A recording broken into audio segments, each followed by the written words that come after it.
नमस्कार, ET money बनो अपना फिनांस मिनिस्टर देख रहे हैं आप।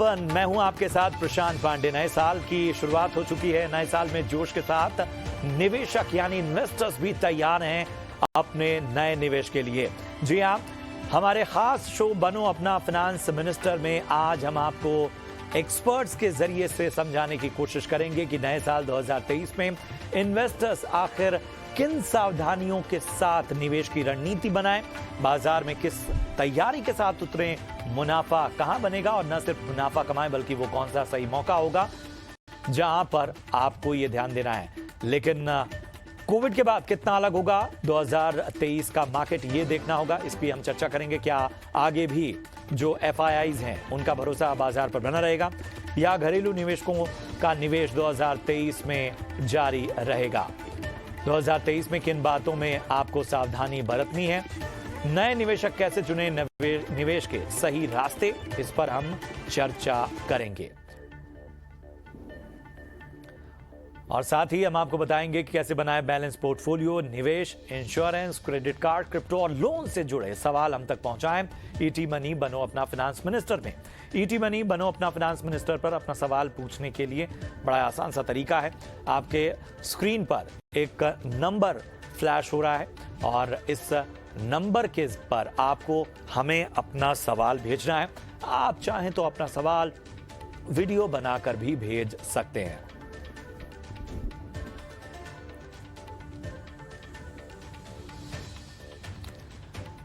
और इन सभी पहलुओं पर चर्चा के लिए हमारे साथ दो विशेष मेहमान जुड़ चुके हैं। हमारे साथ हैं डीपी सिंह साहब, जो कि डिप्टी MD और चीफ बिजनेस ऑफिसर हैं SBI म्यूचुअल फंड से। डीपी सिंह साहब, बहुत बहुत स्वागत है आपका। इसके साथ ही स्वरूप मोहंती साहब हैं, CEO Mirae asset mutual fund से। स्वरूप जी, आपका भी बहुत बहुत स्वागत। और चर्चा की जो शुरुआत है वो हम करने जा रहे हैं। और जो सबसे बड़ा सवाल है कि नए निवेशक कैसे निवेश के सही राह चुनेंगे। जी हां, किस तरह से उन्हें अपनी सही राह चुननी है। तो स्वरूप मोहंती साहब बताएं कि आखिर नए साल में निवेश का सही रास्ता, सही तरीका होगा क्या? एक तो thank you for having me. देखिए, नया साल या पुराना साल नए निवेशक के लिए रास्ता एकदम सिंपल होता है। पहले तो शुरुआत होती है विद अ क्वेश्चन, खुद से करें कि क्यों निवेश करना चाहते हैं, उनका लक्ष्य क्या है, वो निवेश के जरिए वो क्या हासिल करना चाहते हैं। जब तक ये क्यों का जवाब ना आए तब तक निवेश करना बिल्कुल कोई आसान नहीं होगा, क्योंकि जब तक आप क्यों का सवाल नहीं जान पाएंगे और तब तक आप कहाँ निवेश करेंगे ये जानना नामुमकिन हो जाता है। तो जो फर्स्ट स्टेप होता है फाइनेंशियल प्लानिंग का, वो गोल सेटिंग होता है। तो पहले अपना गोल सेट कर लें, उसके बाद आप आगे बढ़ सकते हैं। तो मैं जितना दूर निवेशकों के साथ बात किया हूँ 20-25 साल में, ये एक अहम सवाल वो खुद से नहीं पूछते हैं। तो फिर आगे जाके क्या होता है कि जो प्रोडक्ट होता है उसको ज्यादा अहमियत मिल जाता है, जबकि प्रोडक्ट उनके लायक है नहीं है, उनके इन्वेस्टमेंट जर्नी में फिट होता है कि नहीं होता है, ये जानना बहुत मुश्किल हो जाता है अगर उनको अपना गोल पता ना हो। तो इसलिए मेरा फर्स्ट राय यही होगा कि आप पहले अपना गोल सेट करें, उसके बाद निवेश का जर्नी शुरू करें। बिल्कुल, तो गोल सेट करें, उसके बाद निवेश की जर्नी शुरू करें। और डीपी सिंह साहब, आपका हम रुख करेंगे। कोविड की जो एक डर है, कोविड की जो माहौल बना हुआ है, उसमें आखिर हम पूरे ग्लोबल मार्केट को देखें तो किस तरह का रहने वाला है इस पर? देखिए, जहाँ तक सवाल है कि कोविड के बाद नया साल कैसे रहने वाला है, तो उसमें एक बात मैं बोलना चाहूँगा, द होल इकोसिस्टम, पूरा हमारा environment has completely changed, not only in India but globally. The way people think, the way people look at risks, the way businesses are done, सब चीज़ों को बदल गया है। पर सबसे बड़ी चीज़ जो हमारे कंट्री में आई है वो ये है, द बेस्ट गवर्नेंस प्रैक्टिसेस। वो सारे बिजनेसेस जिनको पहले बहुत रिस्की समझा जाता था, वहाँ पे भी इकोसिस्टम इतना चेंज हुआ है कि आज की डेट में वो कॉरपोरेट्स या वो बिजनेसेस जो है एक बहुत अच्छे तरीके से काम कर रहे हैं। और आने वाले टाइम में जो टेलविंड्स हैं, जिसको कहते हैं कि हमें सबसे ज़्यादा फायदा हमें होने वाला है, जहाँ तक बिजनेस की ग्रोथ का सवाल है। दूसरा रहा, जहाँ तक चाइना में कोविड में केसेस बहुत आ रहे हैं, तो ऑनेस्टली स्पीकिंग चाइना में क्या हो रहा है, किस तरह से वो काम कर रहे हैं, कोविड कितना बड़ा है, जो बताया जा रहा है वो सही है या गलत है, तो इसके बारे में कुछ भी कहना बहुत मुश्किल है। तो इसलिए मैं तो यही बोलूँगा, जो भी है हमें इस बात पे ध्यान रखना है कि हमारे देश का जो व्यापार है, हमारे देश का जो कॉरपोरेट वर्ल्ड है, सब लोग एक बहुत अच्छे तरीके से काम कर रहे हैं, और आने वाले टाइम में, आने वाले 3 से 5 साल में ये समय बहुत ही बढ़िया रहने वाला है। बिल्कुल, बिल्कुल। और ये भरोसा जो है वो मजबूत से मजबूतर हुआ है पिछले कुछ सालों में। और मोहंती सर, मैं इसी सवाल के साथ आपके पास आना चाहूँगा। अगर हम बाज़ार को भी देखें, हम ये जान रहे हैं कि नए साल से पहले ही एक तरह की जो डर भरा माहौल कोविड को लेकर, तरह तरह की थ्योरीज, चाइना में क्या हाल है उसके वीडियोज़, ये सभी जो हैं वो पूरी तरह से तैर रहे थे। और हम ये देखते थे पिछले वक्त में कि जब भी कुछ ऐसा होता था तो बाजार तुरंत सहम जाता था या एक रिएक्शन नजर आता था। लेकिन क्या मानते हैं कि बाजार और जो निवेशक भी हैं, मतलब आज हम बाजार को देख रहे हैं, आज हम पूरी तरह से शानदार रिकवरी हमने बाजार में देखी, तो बाजार हो चाहे निवेशक हो, क्या ये बहुत ज़्यादा अब मैच्योर हो चुके हैं और इस तरह का जो पैनिक सिचुएशन है उसमें भी इंफॉर्मेशन को फिल्टर करके उसका कहीं ना कहीं इन चीज़ों पे इम्पैक्ट देख रहे हैं? ये काफी हद तक जो आप कह रहे हैं, एक बहुत ही अच्छा एक चेंज आया है इंडियन निवेशकों में, कि जो फाइनली सब लोग ये मानते हैं कि बाजार तो अपने तरीके से चलता है, आप बाजार में कैसे अपना बिहेवियर दिखाते हैं उससे अपना वेल्थ क्रिएट होता है। और ये जो last 4-5 years specially post Covid के बाद जो हमने देखा है, बिहेवियर में काफी चेंज आया है। अभी आप देखिए, मंथ ऑन मंथ, यार ये इंडस्ट्री का फिगर आता है, मंथ और मंथ जो निवेशक है वो एसआईपी के जरिए हमारे बाजार में एकदम डटा हुआ है। हर एक मंथ हमारा इंडस्ट्री का एसआईपी फिगर बढ़ते ही जा रहा है। तो उससे एक बहुत जो मेजर दो इम्पोर्टेंट एडवांटेजेस आते हैं इन्वेस्टर को, कि एक वो बाजार में इन्वेस्टेड रहते हैं, इसलिए जो कैपिटल मार्केट्स के गेन है, जो डीपीजी कह रहे थे इंडिया की ग्रोथ स्टोरी के बारे में, उसका उनका लाभ उनको मिलता है। और सेकेंडली, जो बाजार का ऊपर और उतार या चढ़ाव का जो एडवांटेज, जो हम रूपी कॉस्ट एवरेजिंग कहते हैं, उनका भी उनको एडवांटेज मिलके ये एक जर्नी बाजार के साथ बिताते हैं। तो आगे जाके अगर आप कोविड के बाद देखें, जैसे डीपीजी कह रहे थे कि एक इंडिया के लिए एडवांटेज है, तो वो एक एडवांटेज जो है वो कंप्लीटली कैपिटल मार्केट्स के जरिए ही निवेशकों को वापस जा सकता है। और जब आप बाजार में बैठेंगे तभी ये इसका एडवांटेज ले पाएंगे। तो वो एक बहुत बड़ा एक चेंज हमने देखा है लास्ट 2-3 इयर्स इन निवेशकों में। वो उनके पास वो ठहराव आया है, और जो इक्विटी का जो एक लॉन्ग टर्म इन्वेस्टिंग एक जो कॉन्सेप्ट होता है उसको शायद समझ रहे हैं, बेहतर समझ रहे हैं, और उस हिसाब से निवेश कर रहे हैं। एक अच्छा शुरुआत है मेरे हिसाब से, और काफी आगे जाना है इन्वेस्टर्स को। लेकिन फर्स्ट पार्ट जो चेंज चाहिए था वो हमें बेशक देखने को मिल रहा है। बिल्कुल। और ये एक बदलाव जो है उसे कहीं ना कहीं एक ऑप्टिमिस्टिक अप्रोच के साथ बाजार हों चाहे निवेशक हों, वो सभी एक तरह से म्यूचुअल रिस्पेक्ट इसमें दिखा रहे हैं। घरेलू निवेशकों का निवेश तो हम देख रहे हैं, 2023 चूंकि शुरुआत हो गया है, तो डीपी सर ज़रा बताएं कि ये रुझान इस साल किस तरह का रहने वाला है, किस तरह के ट्रेंड्स आप देख रहे हैं? इसको मैं दो तरीके से देखता हूँ। सबसे पहला तरीका तो ये है कि जो फॉरेन इन्वेस्टर्स हैं आज की डेट में, उनके पास कोई अल्टरनेटिव नहीं है, जो बहुत कम अल्टरनेटिव्स हैं।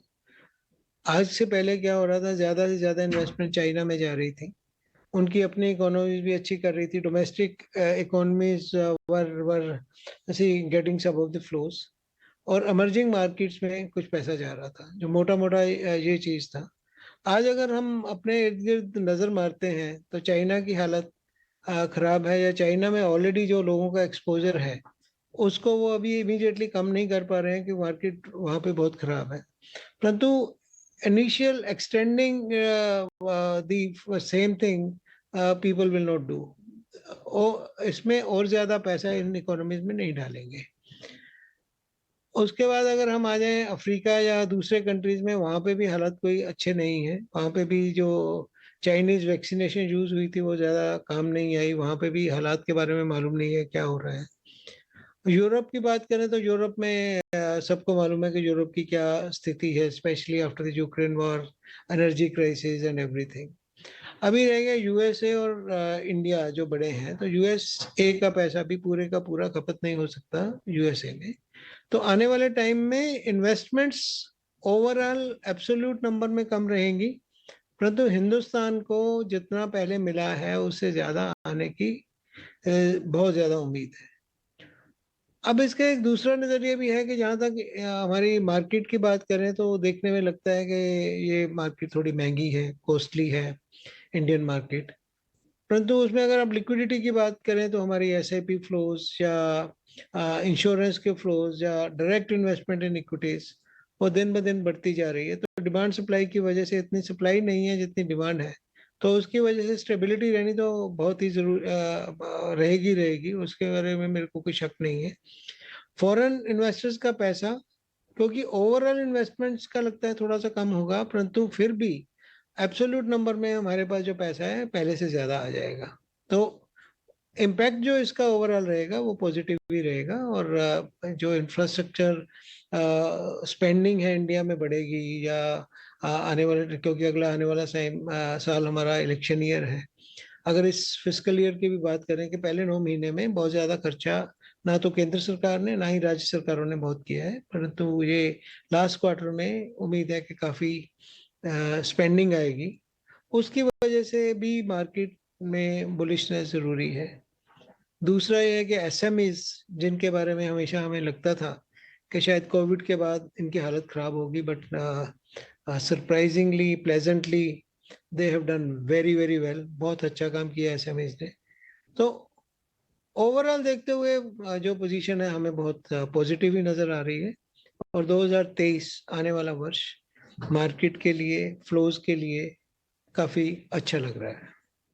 और हम जो है घरेलू निवेशकों की भी बात करेंगे, एफआईआईज की भी हमने बात की, किस तरह का ट्रेंड नज़र आने वाला है। लेकिन मोहंती सर, एक चीज़ मैं समझना चाहूँगा, 2023 और पिछले साल को अगर हम देखें, इन को एक आकलन के तौर पर देखें, अभी के आप सबके जो भी रिसर्च होगी, जो भी प्रोजेक्शन होगा, उन सब के हिसाब से बहुत से ऐसे म्यूचुअल फंड्स रहे हैं जो एक तरह से ट्रेंड सेटर रहे हैं, या एक बहुत बेहतर उनकी रैली नज़र आई है, लेकिन वक्त के साथ उनको रिव्यू करना भी आवश्यक होता है। तो इस हिसाब से किस तरह से इस साल में अगर प्लानिंग करनी हो या अपने पोर्टफोलियो को रिव्यू करना हो तो किन बातों का ख्याल रखना चाहिए?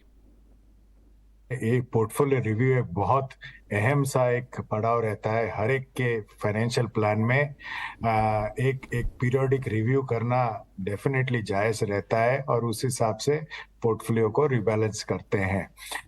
कई लोग इसको साल में एक बार कहते हैं, कई लोग 3 साल में एक बार करते हैं, क्योंकि डेट का रिव्यू 3 साल में एक बार होता है टैक्सेशन की वजह से। सबका अपना अपना एक नजरिया होता है और सब सही है अपनी जगह में। लेकिन जिस दिन रिव्यू किया जाए या जिस दिन आप रिव्यू करें, उसमें अगर पोर्टफोलियो एलोकेशन में कुछ ऊपर नीचे हो, उसको आप रूथलेसली रिबैलेंस करें। ये एक बेसिक एक रूल होता है रिव्यू और रिबैलेंस का। सिर्फ रिव्यू से कुछ नहीं होता है, उसके बाद अगर आप एक्शन ना लें on the respective impact of portfolio, फिर वो रिव्यू का कोई मायने नहीं रखता।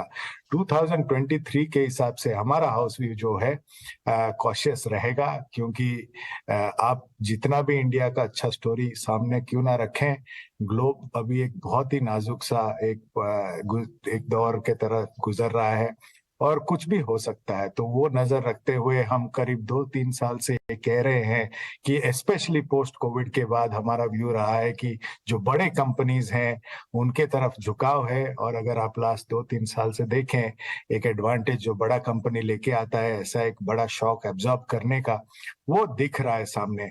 जब ये एफआईआईज वापस भी आएंगे, कब आएंगे मैं ये कह नहीं सकता हूँ, जब आएंगे तो शायद खरीदारी तो बड़े कंपनी से ही चालू करेंगे। तो 2023 के हिसाब से हमारा व्यू कंटिन्यू रहता है कि bias towards large companies. Debt के लिए बहुत अच्छा टाइम है इन्वेस्टर्स के लिए। जो लॉन्ग डेट में आप लॉक इन कर सकते हैं, अच्छे यील्ड हैं बाजार में, उसका आप डेफिनेटली फायदा उठाइए। हमारे हिसाब से जो यूएस इन्फ्लेशन है वो शायद धीरे धीरे पीक करते जा रहा है, और जब यूएस का स्टोरी यू टर्न लेगा तब शायद हमारे लिए भी काफी अच्छा हो जाएगा। तो मेरे हिसाब से 2023 इन्वेस्टर्स के लिए बहुत ही अच्छा टाइम है कि वो जो भी ले सकते हैं। एक एक्यूमुलेशन टाइम है इंडियन इक्विटीज में, और डेट में एक बहुत अच्छा एक यील्ड का संभावना है पूरे 5-6 महीने के लिए तो एटलीस्ट। तो इसका डेफिनेटली लाभ उठाएं और प्रूडेंटली एलोकेट करें, ज्यादा एलोकेशन ना करें, क्योंकि allocation creates wealth, over allocation destroys wealth. अपने रिस्क के हिसाब से निवेश करें, और अगर हमारा हाउस व्यू माने तो थोड़ा बहुत झुकाव लार्ज कंपनीज की तरफ रखें। बिल्कुल बिल्कुल, बहुत ही सटीक राय मोंती सर की तरफ से आती हुई। और डीपी सिंह साहब, हमने एफआईआईज की तो बात कर ली, घरेलू निवेशकों का भी मैंने हालांकि उस सवाल में जिक्र किया था, लेकिन फिर भी 2023 में उनको किस तरह से आकलन आप करेंगे, अगर मैं बहुत स्पेसिफिक होके डोमेस्टिक इन्वेस्टर्स की तरफ देखूं? देखिए, इसको मैं दो तरीके से देखता हूँ। एक होता है वर्टिकल ग्रोथ, एक होता है हॉरिजॉन्टल ग्रोथ। हमारी हॉरिजॉन्टल ग्रोथ तो बहुत अच्छी हुई है, एसआईपी के नंबर बढ़े हैं और निवेशकों ने पैसा डाला है, और उसकी वजह से ओवरऑल नंबर जो है वो हॉरिजॉन्टल ग्रोथ हमारी अच्छी हो गई, क्योंकि म्यूचुअल फंड्स कह लो या ओवरऑल जो इकोसिस्टम बना। क्योंकि म्यूचुअल फंड अभी कोई ये ऐसा नहीं समझता कि ये बहुत गलत चीज है, म्यूचुअल फंड सही है, वो that has got cemented in everybody's mind.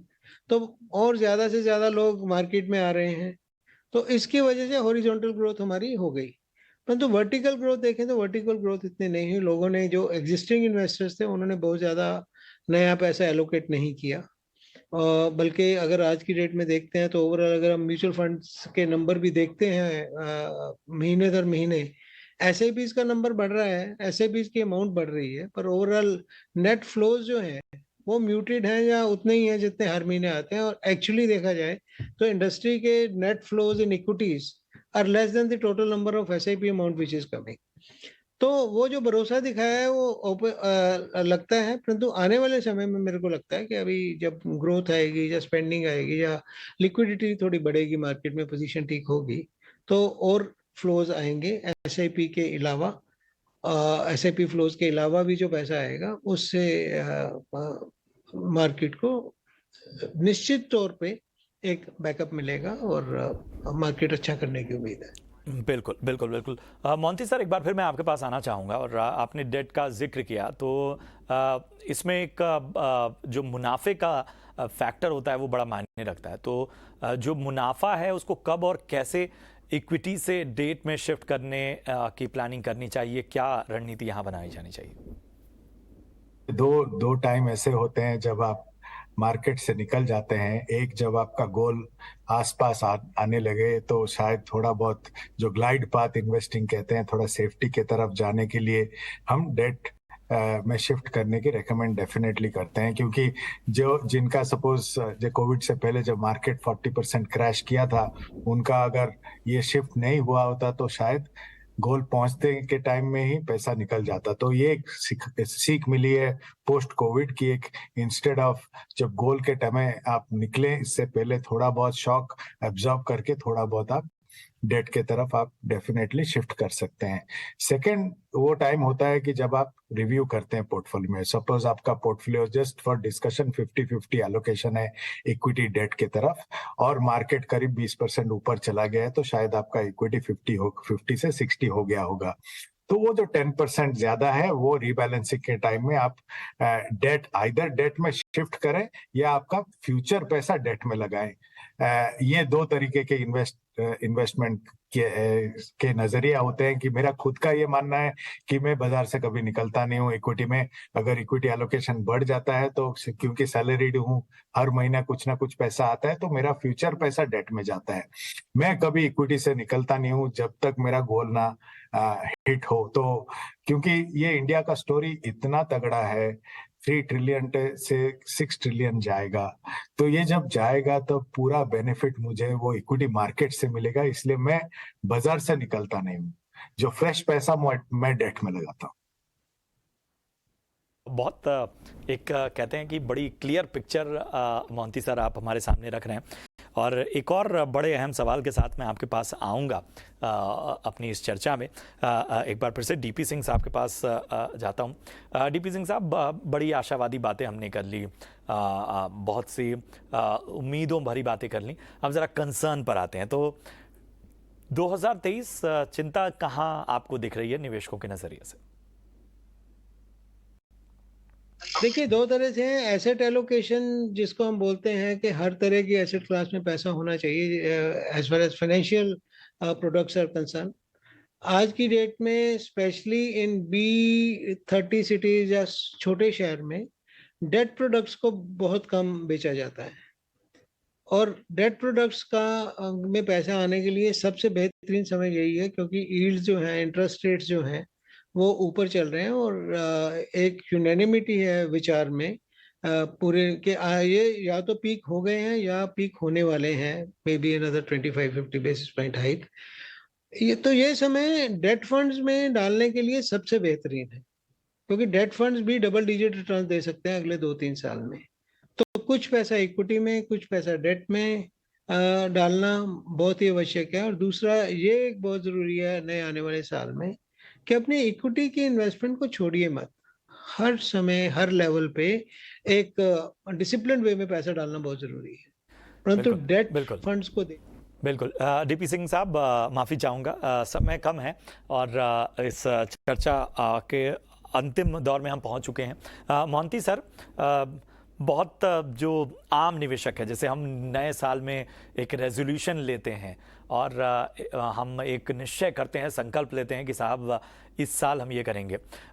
हम एक मान लेते हैं कि एक इन्वेस्टर है जिसने अभी तक म्यूचुअल फंड में इन्वेस्ट नहीं किया है, और उसने ये साल के पहले दिन ये निश्चय किया कि साहब आज से मैं म्यूचुअल फंड में निवेशित होना शुरू करूंगा। उसके पास 10,000 का एक अमाउंट है जिसके साथ वो बड़ा ही सुरक्षित निवेश करना चाहता है। तो क्या सलाह होगी आपको, क्या सलाह आप उसे देंगे, किन किन एरियाज में उसे इन्वेस्ट होना चाहिए? एक ही सलाह देना चाहूंगा कि जब हम निवेश करना चालू करते हैं तो हम ये एक रिटर्न जनरेशन की एक जर्नी मान के चलते हैं। धीरे धीरे आपको ये पता चलता है कि एक रिस्क प्रोफाइल का एक जर्नी है। जहां पे भी आप निवेश करें उसका रिस्क थोड़ा समझिए, उसके बारे में पढ़िए, क्योंकि आपका पैसा है। एक कहावत है कि if you don't take care of your money will not take care of you. तो जहां पे भी निवेश करें किसी के कहने पे ना करें। अगर कोई कहने पे भी कर रहे हैं तो उसके बारे में डेफिनेटली पढ़िए, क्योंकि आपको जानकारी लेना बहुत ही आवश्यक है। और जो प्रोडक्ट आपके रिस्क प्रोफाइल के हिसाब से ठीक हो उसमें निवेश करें। अगर फर्स्ट स्टार्ट कर रहे हैं इक्विटी में तो डाइवर्सिफाइड फंड्स में रहें। पहले थोड़ा बहुत वॉलेटिलिटी, ये बाजार है, बाजार का ऊपर नीचे थोड़ा सीख ले। जब आप कंफर्टेबल हो जाए तब आप बेशक आगे जाके इन्वेस्ट करें। बाजार आपके लिए हमेशा ठीक रहेगा। ऐसा कोई समय नहीं है कि ये ठीक समय है, ये बुरा समय है। मैं ये मानता हूं जब आपके पास पैसा हो तभी बेस्ट समय है निवेश करने का। बाजार ना देखें, अपना जर्नी पे फोकस करें, अपना गोल पे फोकस करें, और जिस दिन आपका गोल हो जाए उस दिन पैसा डेफिनेटली रिडीम करके अपना गोल एंजॉय करें। बट ज्यादा नॉइज के तरफ ना बढ़े, खुद पे थोड़ा क्या कहते हैं फोकस करें तो इन्वेस्टमेंट जर्नी बेटर होगा। क्या सर आप ये मानते हैं कि जो एक अवेयरनेस होनी चाहिए इन्वेस्टर्स में, उस दिशा में अभी भी बहुत कुछ किया जाना बाकी है? और अभी भी हम बहुत सारे ऐसे शहरों में हम जानते हैं कि लोगों के पास पैसा है लेकिन वो जानते नहीं हैं कि उन्हें कहाँ इन्वेस्ट करना है। कई बार वो गलत जो है वो सलाह के चक्कर में पैसे गंवा भी देते हैं।